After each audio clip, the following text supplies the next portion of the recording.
Hey guys, so I'm back with another meal prep made easy menu for you. Today's menu is loaded with summer flavors like strawberries and basil and corn, so I hope you love it as much as I do. Keep in mind, all of these yummy recipes are available in my Meal Prep Made Easy ebook. It also includes handy shopping lists for all of the menus I've shared over the last few weeks, and lots of tips and tricks for making meal prep a breeze in your house. All the details on that are in the description box below. For today's menu, I am kicking things off with a really simple but delicious beef dish. I generally don't cook a ton of beef on the channel. I usually opt for some chicken or some fish, but I really like this beef because it's simple to prepare and it's accompanied by one of my very favorite things, chimichurri sauce. Now, if you're not familiar with chimichurri sauce, it is really flavorful. It's made with a ton of fresh herbs and some garlic and some chili peppers. Now, you can either make your chimichurri in your blender or your food processor. I'm going food processor here, and I'm gonna start by adding a roughly chopped shallot.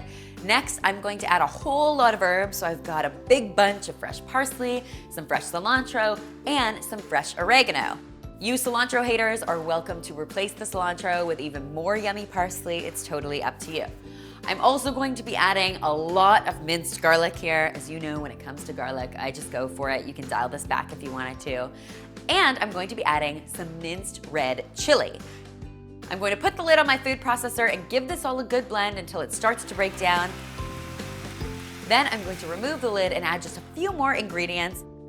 I've got some red wine vinegar, which is gonna add a nice acidity to this chimichurri sauce. I've got a good glug of olive oil to give it a nice texture, and I'm going to season it up with some salt and some pepper. I'm going to blend this all up, and then this chimichurri sauce is ready to be enjoyed.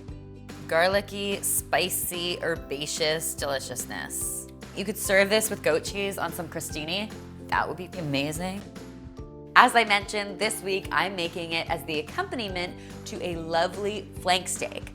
What I love about flank steak is that it's quite inexpensive compared to other cuts of beef like a strip loin or a sirloin, and it's really simple to prepare. So I've got my flank steak on a foil-lined baking sheet, and I'm just going to top it with a little drizzle of olive oil and then season it up with some salt and pepper on both sides. So I've got my top rack in my oven as high as it will go, and I've got my broiler set to high. And all I'm going to do is broil my flank steak for 3 minutes on each side. 3 minutes on each side will give you a nice medium rare. If you want this a little better done, you can go ahead and go 4 to 5 minutes per side. It's totally up to you. Once it's done, I'm going to use a very sharp knife to cut it into nice thin strips. Once you have this beef cooked, you can actually put it into anything. You can put it into wraps, sandwiches, burritos. This is amazing stuff on tacos if you wanted to. But I like it best served just as it is with that gorgeous chimichurri sauce, which is nice and garlicky and herbaceous and is so complimentary to this nice rich beef. Next up today, I'm going to show you a very summery strawberry basil quinoa salad. I'm going to get started by mixing up a simple balsamic vinaigrette for this salad. It's really just a matter of mixing some olive oil, some balsamic vinegar, and a good drizzle of honey. If you don't know, now you know, balsamic vinegar and strawberries are like a flavor bomb. It's no joke. I've got about 3 cups of cooked quinoa in a bowl, and to that I'm going to add some freshly chopped strawberries, some freshly chopped basil, and some sunflower seeds for a little added nutrition and crunch. I'm going to dress this with my balsamic vinaigrette, season it up with some salt and some pepper, and give it a stir. I'm going to finish this off with some beautiful goat cheese and even more gorgeous sunflower seeds, and this salad will last in your refrigerator for 4 or 5 days. I can't say enough amazing things about the combination of strawberries, basil, and balsamic vinegar. These 3 things essentially taste like summer to me, so I really hope you love this salad as much as I do. It'll last in your fridge for 4 or 5 days, and it makes an awesome side dish, or you can take it to work for lunch. Next up on today's menu, I've got some simple steamed green beans that I'm dolling up with a Dijon vinaigrette and some sliced almonds. So I'm starting by steaming some green beans. It's really as simple as trimming them, putting them in a steamer pot over about an inch of simmering water, and then cooking them until they're still nice and green, but they're tender crisp. Once they're cooked through, I'm going to run them under some cold water to stop the cooking process, and then I'm going to whip up a really simple Dijon vinaigrette. It's just some olive oil, some white wine vinegar, and a good helping of Dijon mustard. I'm going to whisk that all together, pour it over my green beans, add some sliced almonds, some salt, and some pepper, and give this all a good toss. These will last in your refrigerator for 4 or 5 days. The longer they sit in that vinaigrette, the more yummy they become, and I promise you, they are a wonderful accompaniment to that beef we just made. Next up, I'm going to show you my gorgeously green pea soup. I love this soup because it incorporates a ton of gorgeous herbs, which gives it a nice, fresh flavor. Perfect for enjoying in the summer. So I'm getting started by melting some butter in a big soup pot on the stove. Once that butter is melted, I'm going to add some leeks. I've just trimmed my leeks, chopped them up, and then rinsed them really thoroughly. I'm going to cook my leeks until they start to soften up between 4 and 6 minutes, and then I'm going to add some minced garlic. As soon as my garlic becomes fragrant, I'm going to add my vegetable broth and then season this all with some salt and some pepper. Once that broth reaches a boil, I'm going to turn my heat down to medium-low and let my leeks simmer for about 5 to 10 minutes or until they are completely soft. Then it's time to add my peas. In this case, I'm cheating with some frozen peas, but if you have fresh peas, those are even better. Keep in mind that frozen peas take almost no time to cook, so I'm only going to simmer them for 2 or 3 minutes before adding all of my fresh herbs and blending my soup. For my fresh herbs, I'm going to be adding some fresh mint, some tarragon, and some chives. Look at the green goodness that is happening in this pot right now. Oh! The moment those herbs hit the pot, you're going to be able to smell them. And trust me, the house is going to smell delicious. That means it's time to get blending. I'm going to turn my heat off completely and then gently blend my soup with an immersion blender. You can leave this as chunky or as smooth as you want to. I like to serve this soup with some sour cream and some freshly chopped chives. I love this recipe because all of the flavors of those fresh herbs really come through and make this a super soup for summer sipping. I know, I get a little carried away with the alliteration sometimes.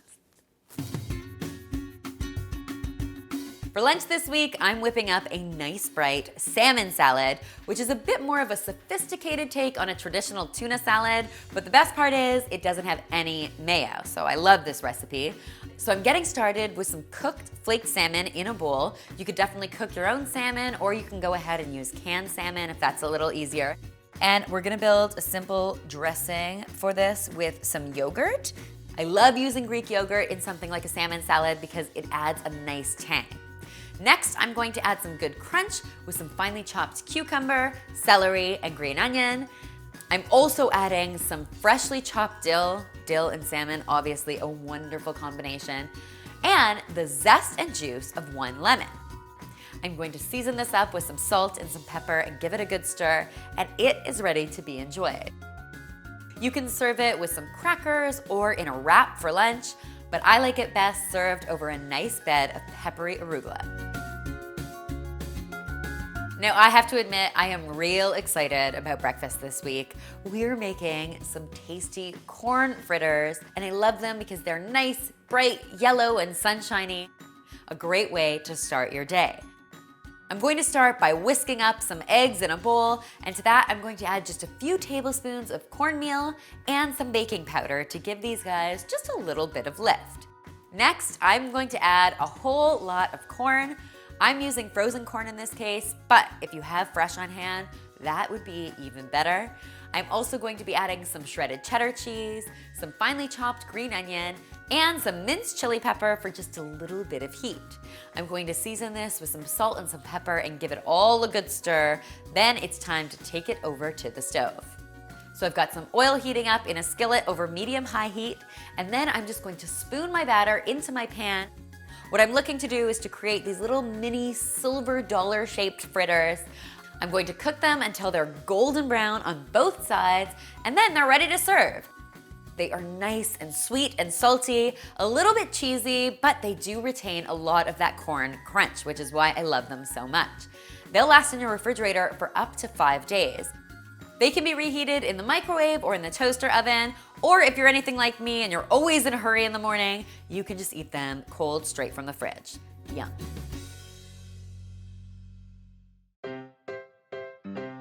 Finally on today's menu, I've got a nice flavorful snack idea that also happens to be really simple to make. And when it comes to snacks, we all know simple is often best. So I'm starting with some nice crunchy endive leaves. As you can see, the shape makes them the perfect vehicle for all sorts of flavor. In this case, I'm topping them with some nice sweet red grapes that I've just cut in half, some chopped walnuts, and some crumbled blue cheese. You could also top them with some crumbled goat cheese or some crumbled feta cheese if you wanted to. I'm going to finish them off with a nice drizzle of honey, and then these beauties are ready to enjoy all week long. They may look small, but they pack a lot of flavor. Just 1 or 2 gets me through my 3 p.m. snack attack and keeps me full until dinner. I really hope you love this week's fresh summery menu as much as I do, and that you'll give some of these recipes a try at home. If you do, don't forget to tweet me or Instagram me some photos, because you know I love seeing your kitchen creations. Keep in mind that all of these tasty recipes, plus the shopping list and lots of tips and tricks, are available in my brand new Meal Prep Made Easy ebook, along with 5 other awesome menus just like this one. If you're looking for even more meal prep inspiration, you can check out some of these videos. And don't forget to subscribe, because there is lots more meal prep deliciousness where this came from.